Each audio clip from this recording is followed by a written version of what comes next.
Hi everyone, welcome in our channel. Today we're going to talk about the traditional packaging used for D2C shipping. Before we go ahead, remember to subscribe to our channel, leave a like and a comment if you enjoyed the video.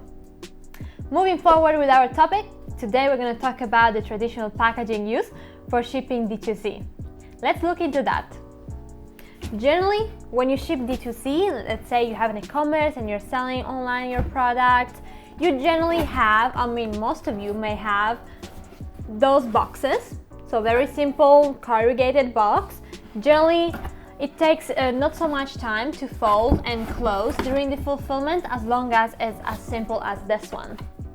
Now, there are different options that you could use generally when shipping D2C, but the most common one is the corrugated box. You see it like this one because it's very cheap, but it's also enough robust. It depends on the different layers. This is most likely, this is a one layer box, and you can see because there's only one layer displayed here. So I'm going to attach some pictures and also some, let's say maybe case studies so you can better understand what's the difference between, what is the difference between a corrugated box of one layer or two layers. Generally it's thicker because there's more paper between the different layers, so it's stronger, but at the same time it's also heavier. So let's always think about the volumetric weight and the actual weight. So if your product is, let's say, very big and it fits into this box, then you may have to pay a little bit higher fee to ship because it takes in consideration, generally the courier takes in consideration whichever is higher between the actual weight and the volumetric weight, so given by the dimensions.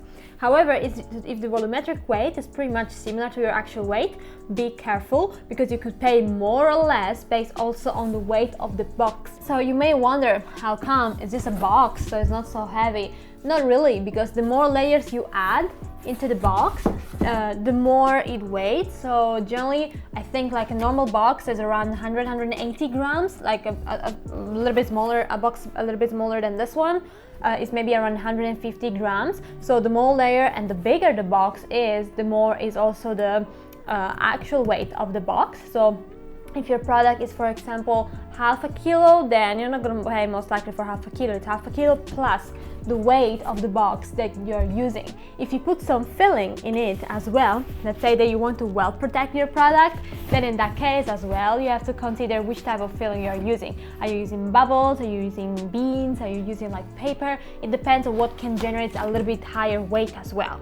So be careful also on the filling, because many people sometimes think about, well, our product is very fragile, or especially when you sell wine or you sell, for example, glasses, then you definitely need protections. But be careful on the type of protection that you choose, because you may choose, for example, the shaped, let's say, filling, which is most likely like a carton box that is shaped based on the product type. So if you have a bottle wine, it has the shape of a bottle where you can just put into it and it doesn't move. But overall, if you use, for example, some beans or some other protections, then the product may still move, but at the same time you add or you may add or not some weight in the box. So you should also consider, let's say, the potential fillings and the type of boxes that you use when shipping internationally. You can't just simply consider just the dimensional weight or the product weight itself. So it's both a combination of dimensions, the type of filling that you use, and how big your box is in general, and the layers of your box. Also, what can impact the fulfillment is the time that it takes to fold this box. So this box, as I said, generally fulfillment centers are used to fold those type of boxes because they're the most general ones and common ones and simple ones. But there are different shapes and different types that you can use and you can source based on the type of product. So it may take a little bit more to fold, and if it takes more to fold, it means that people waste time folding before fulfilling your order. So of course, in the fulfillment chain, you always have first the label generation together with the folding of boxes, because if you don't have a box and if you don't have the label ready and printed it, then you can't ship it. So even if you have the order, you have the product, but you don't have a box where to put it, there's no way you're gonna ship it. So it's gonna take some time to fold the boxes, and especially if you have a lot of orders every month, the easier it is to fold the box, the faster it's the fulfillment. The more orders they can pack in the same day, and so on. Now let's look at the type of fillings that I generally use. I think I bought a quite big box, so I hope you can actually see through. So let's start with some fillings. We have what we call beans. So beans are generally a good option if you're selling something fragile. However, you still need a support. So even if you put them inside, you still need a support to avoid products to move. So in this case, we have the beans, so you will need to actually make it full. So you have to fill the entire box to make sure that the product doesn't actually move. And this means that you're gonna need a lot of beans, but at the same time, you don't need only a lot of beans, you also need a lot of space. Why is that? Is because beans generally come into bags that are quite big generally, so they occupy a lot of space. And if you think about it, if I use all those, or like an entire bag per box to fulfill your order, it means that I need endless beans to fulfill my orders on a daily basis, especially when you have tons of orders per day. So definitely a waste of money, a waste of time. Actually not really a waste of time, because it's quite easy to just fill in the box with the beans, but of course it's a waste of money because they cost money. You're gonna need a lot of them. The product still moves inside even if you fill in completely, and at the same time you're gonna pay for a lot of storage because, as I said, you need a lot of them and the bags are quite big. So definitely a good option maybe back in time, but not really for D2C. I would suggest to use an alternative method at this point, because even from an environmental point of view, it's not so, let's say, sustainable. Then next one would be paper filling. So of course this is just like a little example, but generally we have big rolls for paper filling. So generally the roll would be like way bigger and larger, but at the same time heavier. So what you should consider about rolls, like paper rolls, is that someone will still need to cut them. So I spent some time cutting them, and then you're gonna need some time to just do this. So it takes some time, and your product is also not really protected. I mean, you can add some paper just to avoid maybe big movements, but if your product is quite fragile, then it's still gonna get damaged. Nothing we can do about it, but overall, as I said, for paper rolls, generally they are a little bit more expensive compared to bubble rolls that we're gonna look into in a minute, but at the same time they are heavier compared to bubble rolls, so it's a little bit more expensive to transport if you are, let's say, sourcing it from far away. Of course, from China here in Hong Kong, it's quite easy to, let's say, buy some paper rolls, and the transportation is not so expensive because we can move with a simple truck, and it's different than using a courier or forwarder to, let's say, move heavy paper rolls. So definitely expensive. They also require a lot of time to fold and cut, but at the same time they also occupy some space, so you may want to consider, let's say, an alternative also solution, but at this point this is I would say a better option compared to bubbles, which is plastic, or like the beans, which it depends also on the material, on the availability of the material. So definitely after we, let's say, fold and do this, we're gonna put it inside the box, but definitely. So I'm not sure if it's actually a great unboxing experience for your customer to actually open the box and find all of this, but that's pretty much what's gonna happen. And you still need to fill this in entirely to avoid movement of goods. So if you have a big box, you may want to think about an alternative, like having some shaped shapes inside the box to keep the product, to avoid movements of the product in the box, rather than filling in with all this paper that wastes a lot of time for the fulfillment, let's say center and stuff, and also requires time, space, and it's heavy to transport, so you may pay a higher, let's say, transportation fee. The next one will be the bubble roll. So super common. Generally, we all have received at least once a box that has, or a product that has some bubbles. So of course, this case is similar to the paper roll. Basically, you still need some space, and they generally let's say they're not so heavy compared to the paper roll, but they occupy more space. So you have less bubbles, and you see when you fold it, it's still, let's say, bigger in volume compared to the paper roll. So you can pay a little bit more in storage, definitely, but it's very heavy, at least. At the same time, still here, someone will need to cut it. So someone in the warehouse will need to spend time to make the shape, see where your product should fit. Let's say that I take this, actually let's take the other one, and I need to cut it, wrap it. Let's count how long it takes. And this is with the product already ready, right? And then we take the box, we put it inside, we close the box. How much time is that?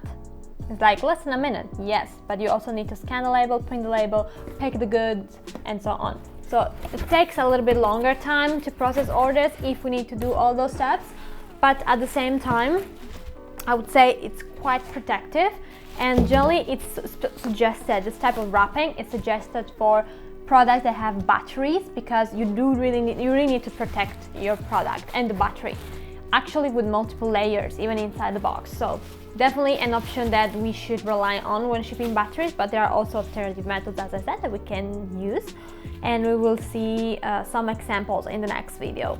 But overall, as you can see, someone will still need to cut it, fold it. If you don't want to fold it, you want to do just some bubble inserts, pretty much like the basically like the paper roll. You cut it, you fold it, and you put it inside the box like this. And you put multiple ones, of course, but this is also a waste of time. It's not going to be very well, let's say, protected compared to having the product folded directly. But overall, this is a lot of plastic, so if you can avoid using it, please do it. Then we have some paper tape and some plastic tape. So generally, paper tapes are way more expensive, as you may understand, same for paper rolls compared to plastic bubble rolls, but of course more sustainable compared to, let's say, the plastic tape. So you can also have and look into those type of solutions. If you want to be a little bit more sustainable, you can use paper tape instead of plastic tape, basically. So this is quite used, I would say, nowadays, but of course, as I said, it's expensive, so it really depends on the, let's say, level of investment that you want to do and how much you care about sustainability. Then we have also other options like mailers. We can have some paper envelopes, different sizes. Of course, you can have the courier envelope, you can have like express courier generally offer as well, like paper envelopes or plastic envelopes, or like plastified envelopes and poly bags. But we also have the option of using like the padded pack. So it's like the bubble mailer, basically, where you have the bubbles already inside. So this is a good option when you have something that is not super fragile. You can still ship in a poly bag, but you know, it's well protected in a way, especially if the packaging is fragile rather than the product. So there are some bubbles inside. Nobody has to do anything, basically, just open the mailer, put the product inside and close it. So there's even, of course, the sealed, the glued part here to close, but of course the warehouse will also stick most likely some paper tape or plastic tape here just to make sure that it doesn't get opened. Now let's look a bit more into them. So generally, of course, this is not very environmental friendly. We have bubbles inside, it's plastic, and if you want to recycle it, what are you going to use? Are you going to use like where are you going to put it? In the let's say paper or in the plastic, because they are combined, right? So definitely it's different from having a box filled by plastic bubble wraps rather than having all in one combined where you can't really take them out. But of course this is like a traditional way of shipping as well, so people still use that. At the same time, think about, let's say, how much you can fold a poly bag or a bubble mailer in order to avoid shipping fees, high shipping fees. So you can actually fold pretty much the bubble mailer. It doesn't really look good, to be honest, but you can fold it and make it smaller even if you buy a bigger one. Like in this case, your volumetric weight is reduced of like 10 centimeters or something like that. So you're gonna, let's say, save a lot of money by just doing this compared to shipping with a full size bag. Let's say we have like the envelopes, like paper envelopes. This is not exactly the type of envelope that you could use, but just to give you an idea, basically in this case, you see we have two sizes, right? And this is quite big, you can still fold it, same as the bubble mailer.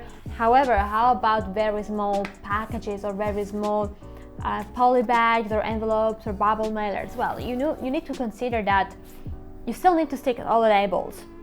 So generally, batteries, they can't be shipped in poly bags or bubble mailers. You need to use a box. So if you're shipping anything that contains batteries, please refrain to use poly bags or padded packs, but use a box with protections, because this is the general international law, basically. So, are 3 suggestions. And in this case, your poly bag or your product should be big enough to have all the labels, the required labels on it, which can be the shipping label first, commercial invoice if it's needed, but at the same time any other label. So let's say that this is a box and you ship in batteries, you need to stick the DG label before shipping out. So it's at least 10 per 10 centimeters per 10 centimeters. So your poly bag needs to be at least 10 per 10 because you need to stick the DG label. But at the same time, you have to stick as well the shipping label and eventually the commercial invoice or anything else that you may need basically for shipping the product. So there can be like any other handling, like the fragile sticker or anything else, like handle with care or don't get wet or something like that, keep dry, all those labels. Definitely you need space, and you should also make sure that your box is big enough for the carrier. So the carrier sometimes may basically have some minimum dimensions for your box, but also the dimensions of the labels. Generally, if you use a fulfillment center, they're going to tell you and they're going to already give you the suggestions. Sometimes it doesn't happen, so just make sure you always ask for the dimensions, minimum dimension for every carrier, what's the label dimensions if you think that your box is too small. But of course, if you have already this size pretty much, or this size of a box, definitely you really don't need to worry about the labels and having enough space to stick them on. So that's pretty much what is generally used. Then of course we have the plastic mailer or plastic bubble mailer, but those are pretty much all the options. In general, they're pretty much standard and used anywhere in the world or in any fulfillment center. But of course, there are very different options nowadays, very innovative, and we will discuss more about that in our next video. So make sure you subscribe, and if you enjoyed the video, leave a like and a comment. Thank you!